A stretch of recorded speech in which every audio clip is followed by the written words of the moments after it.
Buenas tardes. Estamos comenzando la sesión de alto nivel, Industrias 4.0, Transición Energética. Mi nombre es Diego Hurtado. Yo soy secretario de Planeamiento y Políticas de Ciencia, Tecnología e Innovación en el Ministerio de Ciencia, Tecnología e Innovación de la República Argentina. Empiezo presentando a nuestros dos invitados, ¿sí? Y a continuación me gustaría hacerles una brevísima introducción sobre lo que entendemos por transición energética, el rol de las tecnologías digitales y pasarle la palabra a nuestros invitados. Nos acompañan en esta sesión Iván Aranda, director de Energía en R2M Solution. Iván es licenciado en Química, ingeniero de materiales y máster en estudios de Ciencia, Tecnología y Sociedad. Pasó 5 años en Escocia trabajando en investigación aplicada sobre almacenamiento de energías en baterías de flujo redox.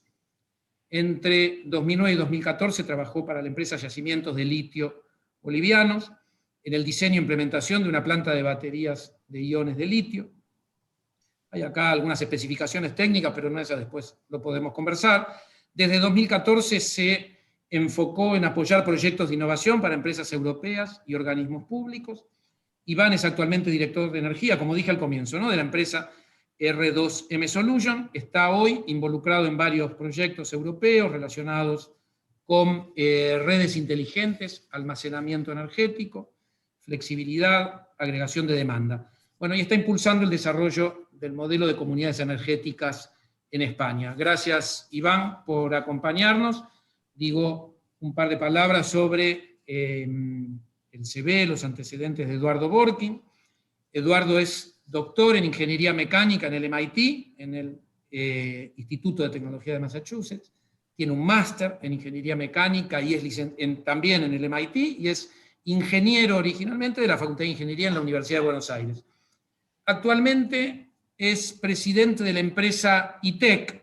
ITEC, esto lo comento yo, es una empresa compartida entre la mayor empresa pública argentina en energía, que es YPF, y el CONICET, nuestro Consejo Nacional de Investigaciones Científicas y Técnicas, que es la institución más grande en términos de la cantidad de investigadores e investigadoras que pertenecen a la institución. Entonces, hoy Eduardo es presidente de la empresa ITEC.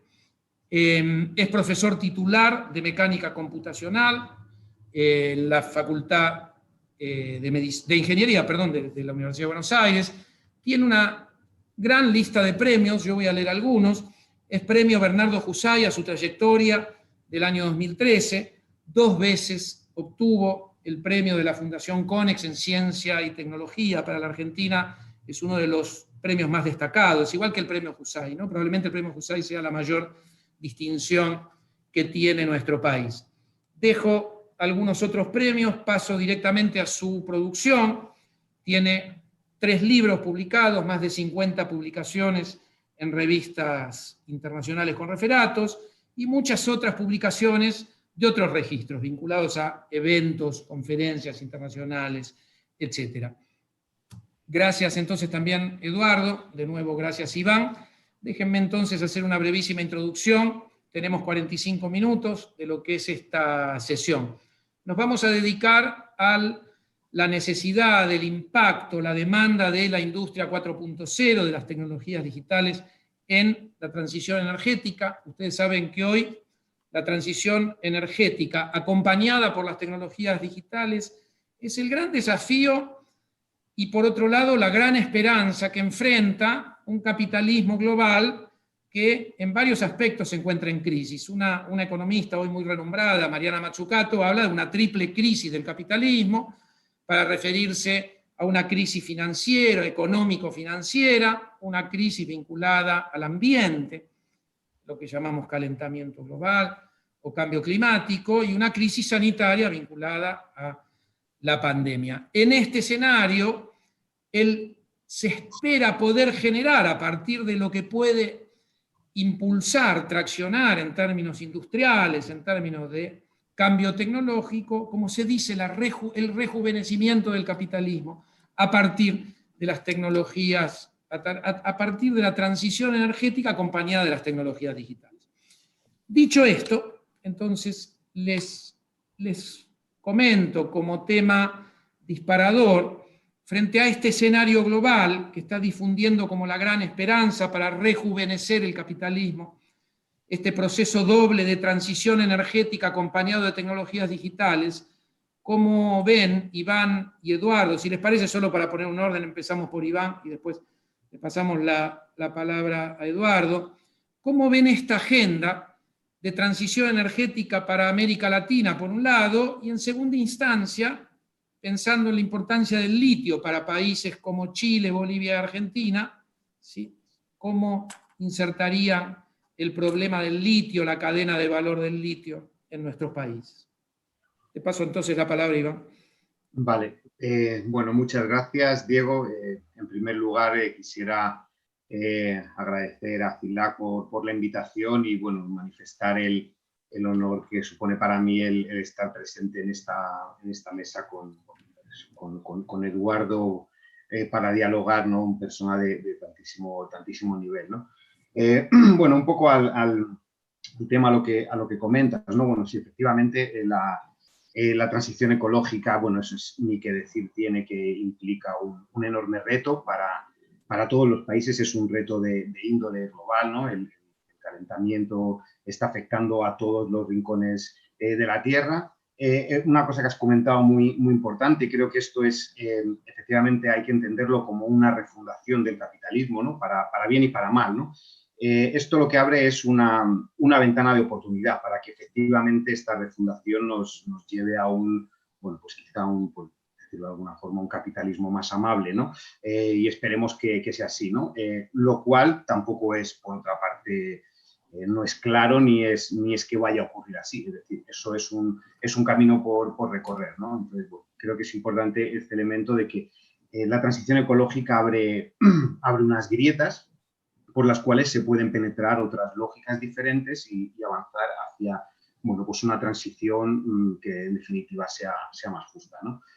En cuanto al tema del litio, bueno, esto evidentemente es un tema muy amplio, ¿no? Que involucra muchas dimensiones y evidentemente es relevante, ¿no? Dado que la región, pues bueno, contiene aproximadamente 2/3 de la reserva mundial del litio, lo cual, pues bueno, ha generado y genera, ¿no? un debate muy intenso en torno a qué hacer, ¿no? con el litio, ¿no? Es decir, tiene sentido decir, bueno, aprovechemos que tenemos el litio en la región para seguir manteniendo esta lógica de patrón primo exportador, especializarse, ¿no? en esa exportación de litio, que es algo que evidentemente va a tener una demanda creciente, ¿no? Como indican todos los estudios, o si, por el contrario, no solo se trataría, ¿no? de, digamos, profundizar en ese patrón primo exportador con otro commodity como es el litio, sino si eso realmente abre la puerta a otras posibilidades de desarrollo propio, ¿no? Y de industrializar un producto de alto valor añadido y elemento clave en la transición ecológica, porque a día de hoy lo que hay que decir es que quizá la tecnología más relevante, ¿no? de acumulación electroquímica, evidentemente hay otras tecnologías de acumulación, ¿no? Tenemos bombeos, tenemos otro tipo de cosas, pero desde el punto de vista de la acumulación electroquímica, la tecnología más madura y que presenta más oportunidades es el tema de baterías de litio, ¿no? No solamente para aplicaciones evidentemente estáticas, sino como estandarte todo el tema de la movilidad, ¿no? Todos conocemos en la movilidad a través de o los vehículos que funcionan con baterías de litio, eso ya se están comercializando, están vendiéndose, y es algo que con otra tecnología no podría ser posible. Es decir, con baterías de plomo ácido, evidentemente, esto es implanteable, ¿no? Entonces, el hecho de que sea una tecnología con tanto potencial, creo que sería una pregunta interesante, un debate interesante, el qué sentido tiene, ¿no? Avanzar en el desarrollo de esto, si es de interés o no lo es. Y bueno, en mi opinión, y antes de ceder la palabra a Eduardo, yo diré que creo que sí, que es una oportunidad. El hecho de que la región cuente con esas importantes reservas de litio, creo que es un motivo para pensar en el litio y su industrialización y su transformación a lo largo de la cadena de valor pensar como una palanca para el desarrollo. Gracias, Iván. Eduardo. Bueno, comienzo agradeciendo a Silat por la invitación, a Diego por la presentación, y es realmente un gusto compartir por segunda vez una charla con Iván. El tema del litio es un tema complicado y más visto en países como el nuestro, en vías de desarrollo. Es decir, ¿cómo evitamos que la explotación del litio se transforme en un esquema litio exportador, como alguna vez atravesamos en nuestra historia los esquemas agroexportadores? Es decir, ¿cómo evitamos que el litio no sea, como está siendo en la actualidad, no simplemente la explotación de carbonato de litio, su explotación, y después eventualmente, si queremos hacer la transición energética, si queremos disminuir la cantidad de gases de efecto invernadero que estamos emitiendo, bueno, importaremos baterías de litio, importaremos molinos, etc. Yo creo que, y sobre todo para un país como la Argentina, porque fíjense que la Argentina entra en este esquema de las energías alternativas, sin una presión grande en el hecho de que estamos generando una cantidad enorme de gases de efecto invernadero y entonces tenemos que hacer algo por el mundo. En realidad, yo creo que entramos para respetar acuerdos internacionales que hemos suscrito, pero que además la gran importancia para nosotros de entrar en estas energías alternativas es no perder, como lo hemos perdido en muchas otras industrias, la posibilidad de hacer desarrollos autónomos. ¿Por qué desarrollos autónomos? No es que querramos, obviamente, inventar la rueda, sino que los desarrollos autónomos nos permiten desarrollar industrias que localicen en el país más partes de su cadena productiva y que por lo tanto nosotros podamos decir que a través de las energías alternativas, en este caso el litio, nosotros estamos creando empleos de calidad, dando lugar al trabajo de los científicos, de los tecnólogos, etc. En particular, ITEC es una empresa financiada básicamente por YPF, que es la petrolera argentina, pero YPF, como lo ha hecho muchas de las petroleras internacionales, casi todas, YPF ha decidido ser una empresa de energía, no solamente una empresa de energías fósiles, y por lo tanto está apoyando el trabajo en litio. El gran tema es cómo un país como el nuestro entra en la economía del litio, que hoy está prácticamente dominada por las gigafactories, sobre todo las gigafactories orientales, ¿no? Y yo creo que ese es un tema interesante para que nosotros podamos debatir en esta sesión. Y escúchame, ¿y por qué no nos contás qué es lo que ves vos de relevante? Yo lo tenía anotado como uno de los temas, ya que vos lo acabás de mencionar, este tema de las gigafactories, es decir, ¿por qué lo planteás? ¿Por qué lo planteás como algo importante? Claro, porque, digamos, es muy difícil que nosotros podamos decir, vamos a desarrollar fábricas locales con tecnología local, insisto, para localizar gran parte de la cadena productiva. Acordémonos que nosotros no producimos en el país ni los materiales activos, por ejemplo, no producimos el LFP, no producimos los electrolitos, no producimos los separadores. Es decir, ¿cómo transformamos esto en desarrollar potencial industrial en la Argentina? Y digo la Gigafactory porque es muy difícil que nosotros hoy, si viniese al país y se instalase para producir coches eléctricos, Toyota, Volkswagen o quien sea, nosotros digamos que vamos a proveer las baterías a un precio competitivo internacionalmente, pero sí, por lo que estuvimos explorando y lo que estamos desarrollando, nosotros pensamos que hay todo un mercado en donde se puede entrar con pequeñas productoras de celdas y baterías de litio, ambas cosas, de celdas y baterías de litio, que es, por ejemplo, bueno, qué sé yo, las escuelas rurales. Hay una ley en la Argentina en que tienen que tener generación solar e eólica, y donde tenemos generación solar y eólica, hay baterías de litio para acumular normalmente. También podemos hablar en Jujuy, se están haciendo casas que están siendo alimentadas con energía solar. En la Antártida, en nuestras bases antártidas, el ejército y la marina están tratando de impulsar generación eólica. Bueno, todos esos son lugares de baterías de litio. Y ahí ya no competimos con la Gigafactory, porque si yo quiero edificar 10 escuelas, 20 escuelas, nosotros tendríamos que ir a comprar las baterías al mercado spot. Es decir, no podríamos conseguir la economía de escala de una Gigafactory, sino tendríamos que ir a comprarlo al mercado spot. Y ahí somos competitivos. Y bueno, en una próxima intervención voy a charlar un poco sobre qué estamos haciendo, porque el litio es un tema que hay un montón de ponencias en nuestro país. Y bueno, nosotros estamos tratando de orientarlo hacia algo de producción, algo muy parecido, Iván, a lo que vos interveniste en Bolivia.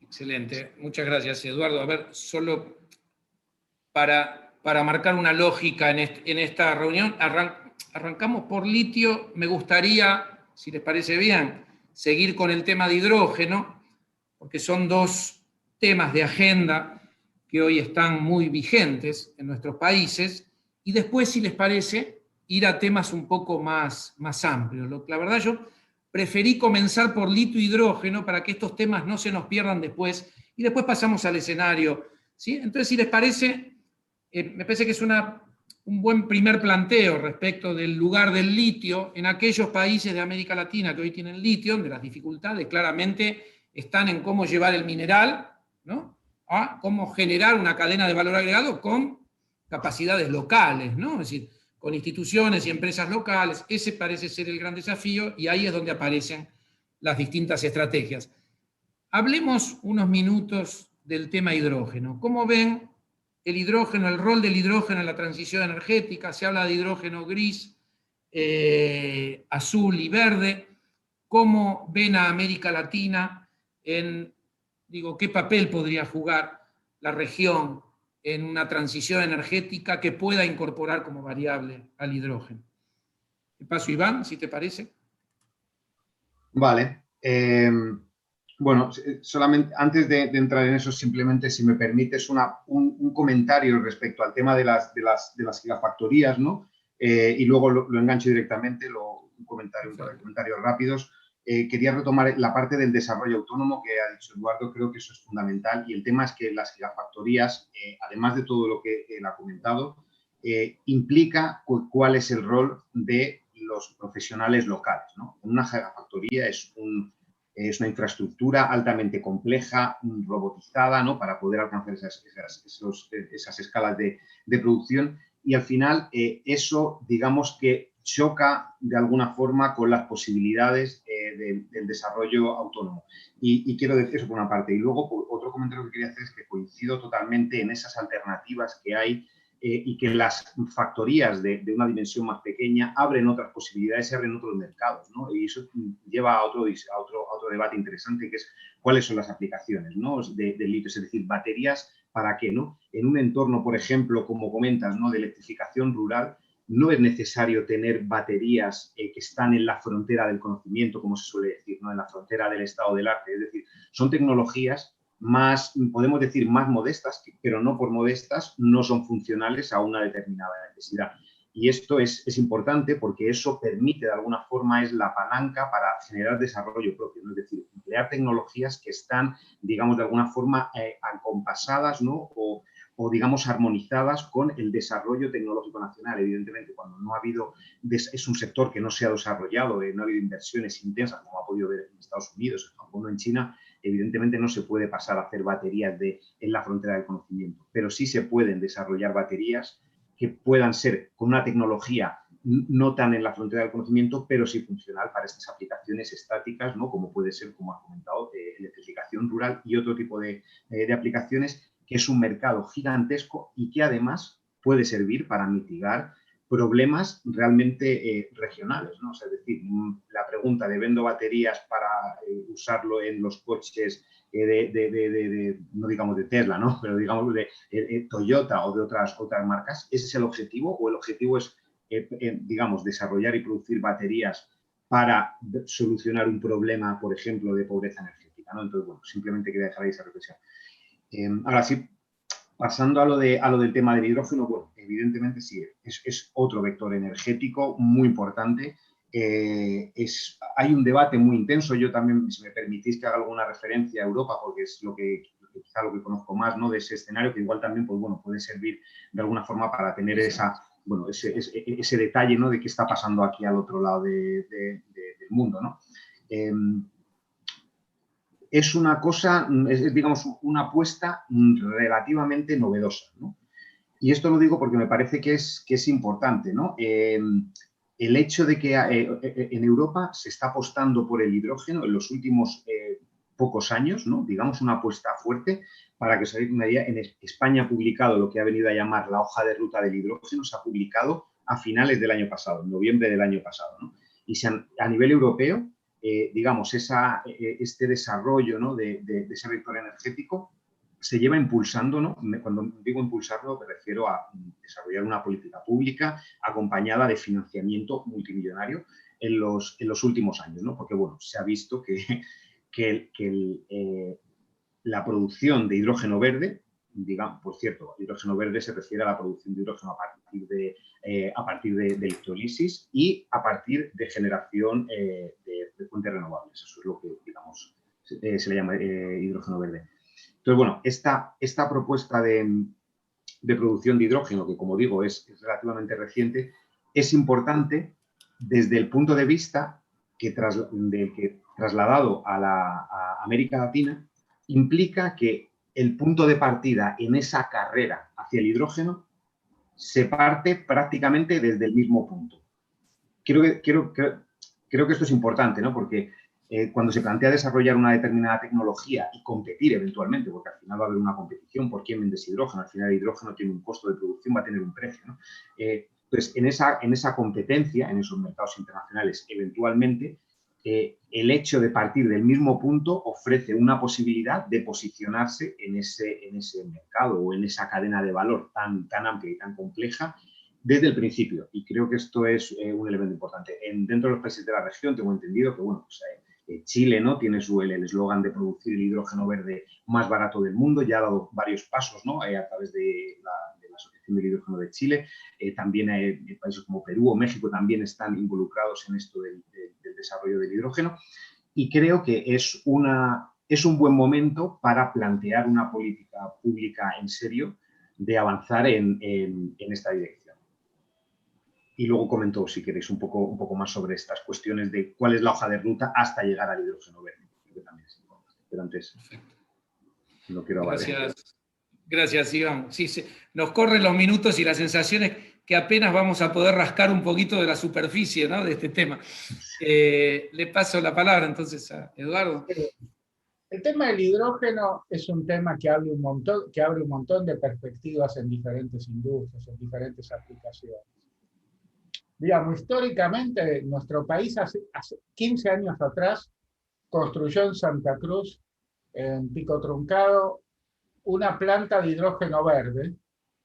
Una planta de hidrógeno verde interesante, pero que no encontró mercado.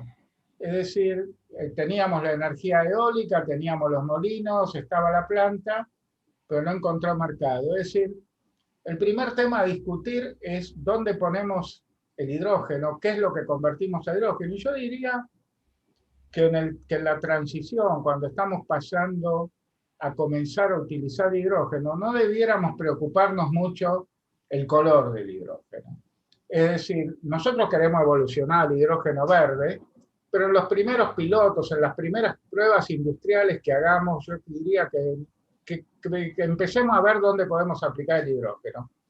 Por ejemplo, en el transporte hay un proyecto que impulsaba el ministro Meoni, que falleció hace muy poco, de transformar algunas locomotoras diésel eléctricas a locomotoras de hidrógeno. De nuevo, ¿cómo se transforma una locomotora en locomotora de hidrógeno? Lo más moderno sería instalarle una celda de combustible, es decir, llevar hidrógeno verde, poner una celda de combustible, generar electricidad. Nosotros no producimos y estamos lejos de producir la celda de combustible. Otros expertos en hidrógeno de Bariloche, lo que proponían, por ejemplo, lo que proponen, es empezar a alimentar las locomotoras con una mezcla de GNL e hidrógeno, ir transicionando. Porque, digamos, si yo quisiera y tuviese los fondos de transformar nuestro ferrocarril en un ferrocarril en donde el combustible es hidrógeno, tenemos un montón de problemas. Es decir, el hidrógeno no lo puedo transportar en los gasoductos comunes. Yo puedo mezclar un 20, 25%, creo, nada más de hidrógeno, porque después el hidrógeno es muy agresivo con el acero de los gasoductos, produce lo que se llama stress corrosion, etc. Entonces, digamos que usar hidrógeno en gran escala implicaría que Argentina tendría que cambiar sus gasoductos. Hay un proyecto europeo que encabeza una empresa de tecnología noruega, el CIDEF, creo, donde están estudiando fuertemente dos temas. El primer tema es cómo se transporta hidrógeno. Y el segundo es cómo se almacena hidrógeno. ¿Cómo lo almaceno? Como hidrógeno líquido en container, lo almaceno como amoníaco, lo almaceno como nitratos, es decir. Y después, digamos, empezando por dónde lo aplico. Nosotros estamos discutiendo con una serie de industrias. ITEC ha creado un consorcio que agrupa unas 30 y pico, 40 industrias, en donde cada industria viene con una aplicación para el hidrógeno. Por ejemplo, si vamos a la industria siderúrgica, bueno, una aplicación posible es los hornos de reducción directa que funcionan con gas natural, ir cambiando el gas natural por el hidrógeno. Pero otra aplicación muy directa, muy sencilla, es decir, bueno, nosotros en las industrias siderúrgicas tenemos una gran cantidad de quemadores para calentar acero, digamos, para elevar la temperatura. Esos quemadores hoy trabajan con gas natural. ¿Por qué no transformarlos en quemadores que trabajen con hidrógeno? Y en principio despreocuparnos. ¿Cómo genero el hidrógeno? Y bueno, pongo un hidrolizador funcionando con energía eléctrica. Dentro de la energía eléctrica de Argentina tengo un porcentaje de energía verde porque está toda la que viene del Chocón, la que viene de las represas hidroeléctricas, digamos que tenemos un porcentaje de energía verde, pero no me preocupo en el arranque si es verde, si es azul o si es gris. Lo que me preocupa es encontrar nichos de aplicación para el hidrógeno que no son baratos. Digamos, el tomar una industria y transformarla en una industria que funcione con hidrógeno no es barato, pero para muchas industrias que exportan internacionalmente va a ser obligatorio dentro de poco, porque le van a pedir un certificado de que en su producción no está generando gases de efecto invernadero. Entonces, a mí me parece que el tema del hidrógeno es un tema no solamente para el transporte. Yo no veo, sinceramente, en una ciudad como Buenos Aires, en un plazo relativamente visible de tiempo, que nosotros estemos instalando los colectivos a hidrógeno. Tampoco veo que masivamente estemos instalando los colectivos a baterías de litio, porque en realidad Buenos Aires y su zona de influencia tienen 18.000 colectivos dando vuelta por nuestras calles.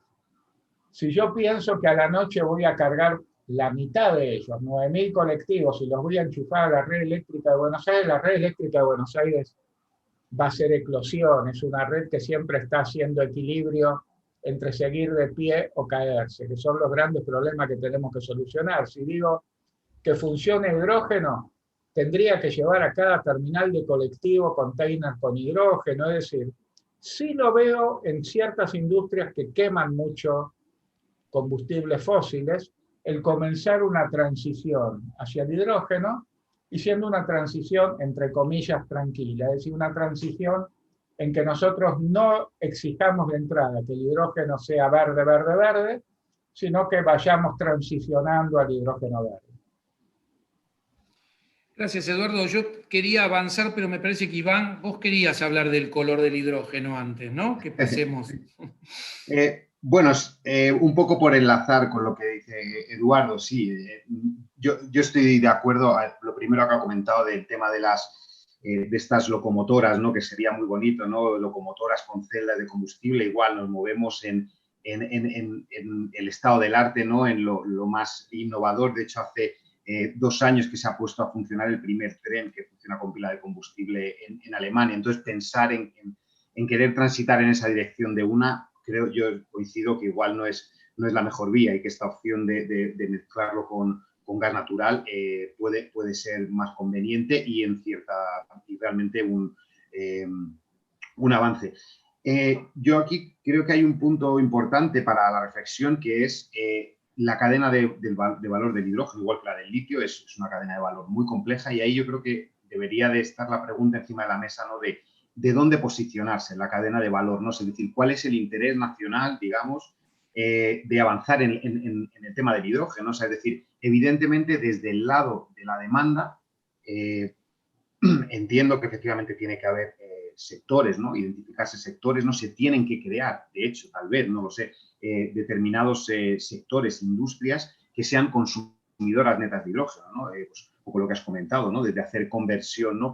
En sistemas térmicos para que se pueda también quemar hidrógeno. Luego tenemos, yo no sé en qué extensión, perdonadme mi ignorancia en este sentido, ¿no? De, por ejemplo, temas de industria química, en el cual el hidrógeno se usa de manera intensiva. Y luego puede haber otros nichos de aplicación también de alto interés. Por ejemplo, un tema que creo que es muy importante, está digamos, muy de moda, muy en toda la estrategia de desarrollo a nivel de la Unión Europea, que es el tema de dar servicios de balance a la red, ¿no? Es decir, por ejemplo, muchas veces ese exceso de renovables, aquí a veces hay un problema, ¿no? Por el hecho de no tener almacenamiento, no tener forma de almacenar la energía, que la producción renovable muchas veces se tiene que cortar, tiene que haber lo que llaman curtailment, que es parar plantas de generación eólica o fotovoltaica porque no hay en ese momento dado demanda, ¿no? Entonces, un esquema en el cual esa energía fotovoltaica o esa energía eólica, ¿no? Producida por renovables se transforma en hidrógeno y digamos, absorbes esa energía que luego a través de una celda de combustible puedes de nuevo convertir en energía eléctrica. Estos esquemas se están fomentando, ¿no? Entonces, desde el punto de vista de la creación de nuevos sectores industriales o de nuevas aplicaciones, eso evidentemente es algo fundamental para que tenga sentido, ¿no? De alguna forma el desarrollo del hidrógeno. Pero creo que también es importante verlo desde el punto de vista de la producción, ¿no? Y creo que no son estrategias excluyentes el avanzar en paralelo aprendiendo, ¿no? Y desarrollando desde el lado de la producción, que yo también coincido que el empecinarse, ¿no? Con el hidrógeno verde, pues, bueno, pues depende de las condiciones. O sea, es decir, la tecnología de electrólisis es conocida desde hace muchísimos años y puede haber una estrategia de decir, pues bueno, el despliegue masivo de renovables, ¿no? Con electrolizadores de hidrógeno para producir hidrógeno verde. Eso es lo que comentaba inicialmente, que se está apostando en Europa, pero igual también el método tradicional de reformado, pues sí que se está aplicando, pues ¿por qué no, no? Entonces, creo que aquí un poco la pregunta relevante para hacerse es, dentro del desarrollo nacional, de las capacidades que existen, ¿no? Y de los nichos de industria, ¿no? que existen o que están por desarrollar, en cuáles de ellos es interesante posicionarse. Y cómo posicionarse, quiero decir, al final ese posicionarse, creo que también aquí hago ya para terminar sobre este tema, ¿no? Un comentario. Creo que esto está muy relacionado con el tema de políticas públicas, ¿no? Y el tema de incentivos, ¿no? Por ejemplo, cómo impulsar, por ejemplo, que los consumidores, ¿no? Electrointensivos transiten, ¿no? Digamos, sean más verdes, ¿no? La industria electrointensiva, ¿no? Ya no es, digamos, cómo se va a potenciar que estas industrias usen más hidrógeno, usen más renovables, ¿no? Y creo que aquí hay una parte importante también de políticas públicas que se puede traducir, pues, en tema de desde incentivos fiscales, de retribución a las renovables, digo, de cosas que se han hecho, que se hacen aquí en España, que no sé cómo son los esquemas en Argentina, pero imagino que habrá tal vez algo parecido.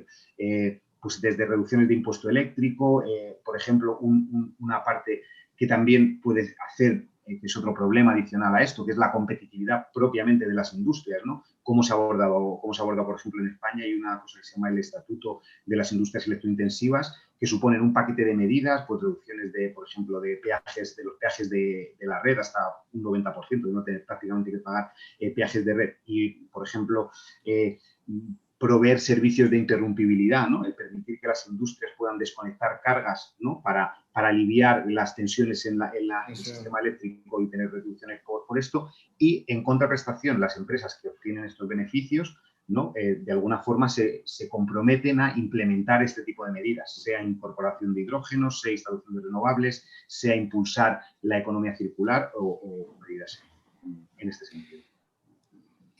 Excelente, Iván, gracias porque introdujiste un montón de variables que eran las que nos quedan 10 minutos, yo por lo menos me gustaría tratar 2 temas más.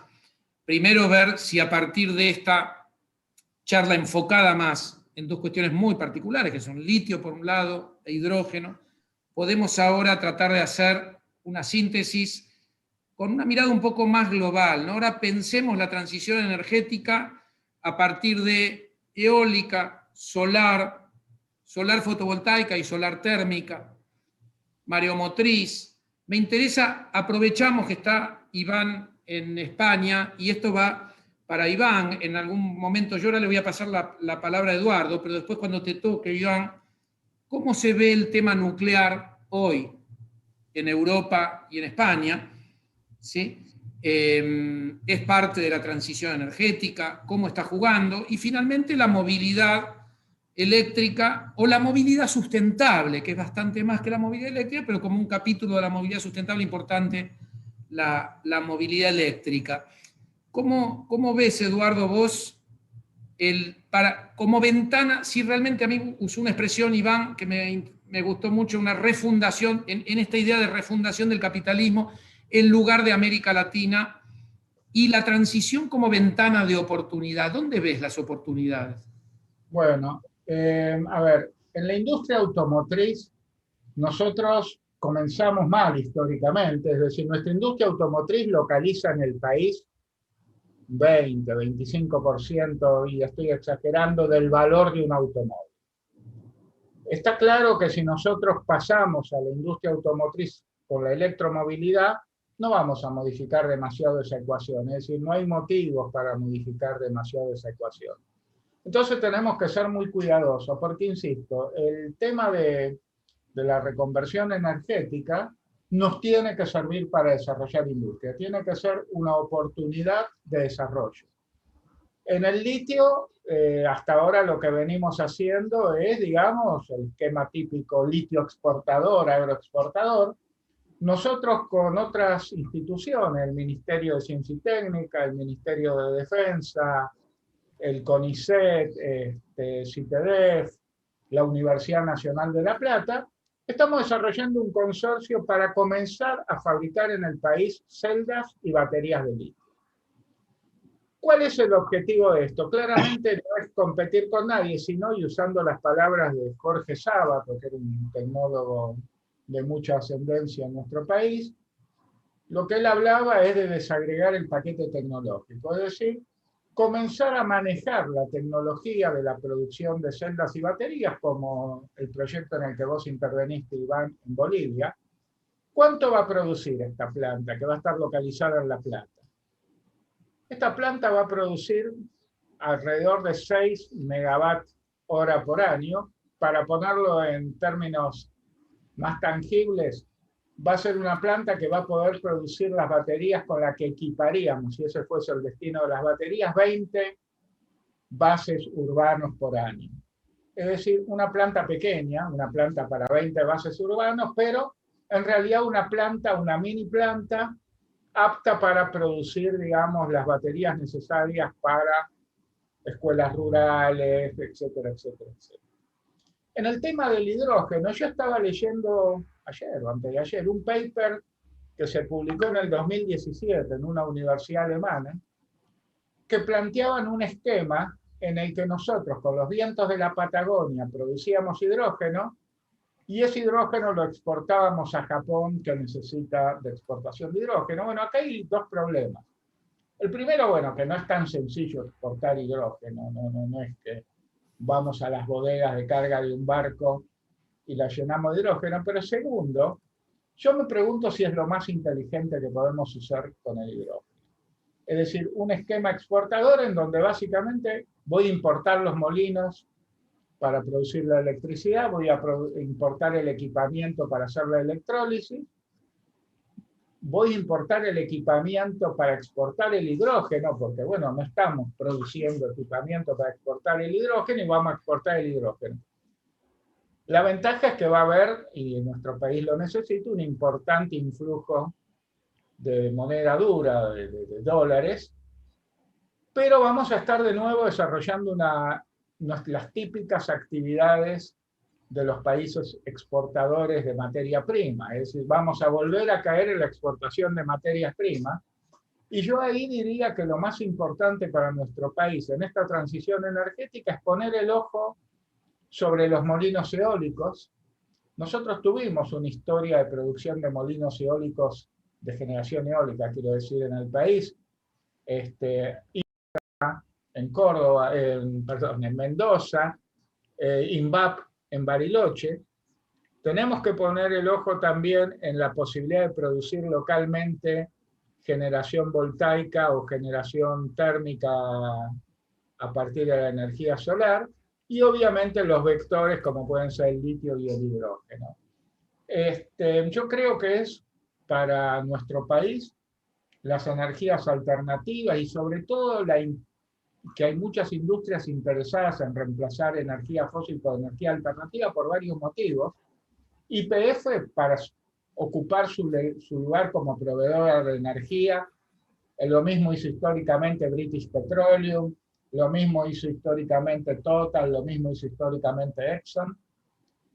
Entonces YPF tiene ese interés y después los consumidores de energía, en realidad va a llegar el momento en que si yo produzco partes siderúrgicas, material siderúrgico, al país donde se lo exporte me van a pedir un certificado de que estoy utilizando energías renovables.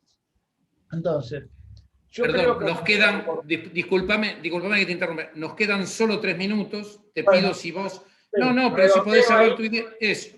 Sí, redondeo ahí. Digo, yo lo veo realmente lo de las energías renovables, por un lado como un bien a la humanidad, cosa que me interesa, etcétera, etcétera, pero sobre todo como una oportunidad de desarrollo. Gracias, Eduardo. ¿Iván? Sí, justamente engancho con eso, coincido totalmente. Creo que la transición ecológica es no solo por la cuestión ambiental y de una necesidad que tenemos todos, ¿no? Y por las generaciones que vendrán, creo que es una oportunidad de desarrollo y una oportunidad para el desarrollo propio, para adaptar ese desarrollo a las necesidades locales. Creo que hay una oportunidad importante para desarrollar nuevos modelos de negocio, para desarrollar industrias complementarias, ¿no? Es decir, no tienen que ser grandes industrias, es decir, ese tejido productivo de pymes, ¿no? De pequeñas y medianas empresas, ¿no? Altamente dinámicas, altamente innovadoras, que dan servicio aparte de esa cadena de valor, ¿no? Y creo que también es una oportunidad de integración regional, ¿no? El tema de la transición ecológica, ¿no? Y creo que, bueno, eso a modo de síntesis. En cuanto a lo que me preguntabas, ¿no? Sobre el tema de la nuclear, en concreto en España y en Europa, bueno, pues yo la verdad que tengo un poco sentimientos encontrados, ¿no? Un poco la política que hay frente a las nucleares es de, bueno, acoso y derribo, ¿no? Es decir, bueno, pues tienen muy mala fama, ¿no? Pues desde Chernóbil en adelante, ¿no? Bueno, pues no es que hayan sido muy bien vistas, ¿no? Y entonces, bueno, está todo este movimiento ambientalista, digamos, ¿no? Que les hace un poco, les dan duro a las nucleares. En España, en concreto, el programa para cerrar las nucleares es en los próximos años, o sea, ya en breve cerrar todas las centrales nucleares, ¿no? Entonces, eso, desde ese punto de vista, ese discurso ambientalista puede tener un cierto sentido, pero también un poco entre comillas, ¿no? Y también me pongo también del otro lado, ¿no? Porque al final la nuclear es una energía que no es contaminante, no tiene emisiones, tiene problemas, ¿no? Relacionados evidentemente con las fugas y todo esto, pero bueno, como otras tienen otros problemas, ¿no? Y luego juega un rol muy importante, ¿no? En la estabilización de la red, ¿no? Todo lo que le llaman el base load, ¿no? La carga de base de la generación, esa base de nuclear, además de que es extremadamente barata, ¿no? Entonces todavía hay plantas que funcionan. Entonces, pues bueno, yo un poco tengo ahí un sentimiento encontrado. En cualquier caso, la hoja de ruta es a darle duro a las renovables y hay unas perspectivas de ir cerrando algunos países como Francia, ¿no? Con tradición de nuclear, pues se resisten un poco más, pero es un poco la tendencia. Y en cuanto a la movilidad, que también me comentabas, bueno, pues desde aquí hay un impulso realmente importante, creo que está despegando, cada vez hay más proyectos, cada vez se ven más de buses eléctricos, ¿no? Ya digamos, desde una perspectiva cercana, ¿no? Yo como ciudadano, pues ando por la calle y veo de repente que la empresa municipal de transporte en Madrid pues tiene una pequeña, empieza a tener flota de buses urbanos, empieza a haber cada vez más puntos de recarga, que evidentemente es algo clave, ¿no? Si quieres plantear movilidad eléctrica, ¿no? Digamos, con baterías de litio, necesitas tener puntos de recarga, si no, pues no puedes hacer nada, ¿no? Se están haciendo inversiones muy potentes, ¿no? En tema de estas electrolineras a nivel nacional. Son proyectos que están liderando grandes grupos empresariales, grandes empresas en España y creo que en Europa también. Entonces yo diría que va avanzando y luego desde las políticas públicas también está habiendo una apuesta potente, ¿no? A través de pues, esos incentivos fiscales, ¿no? a todo esto, ¿no?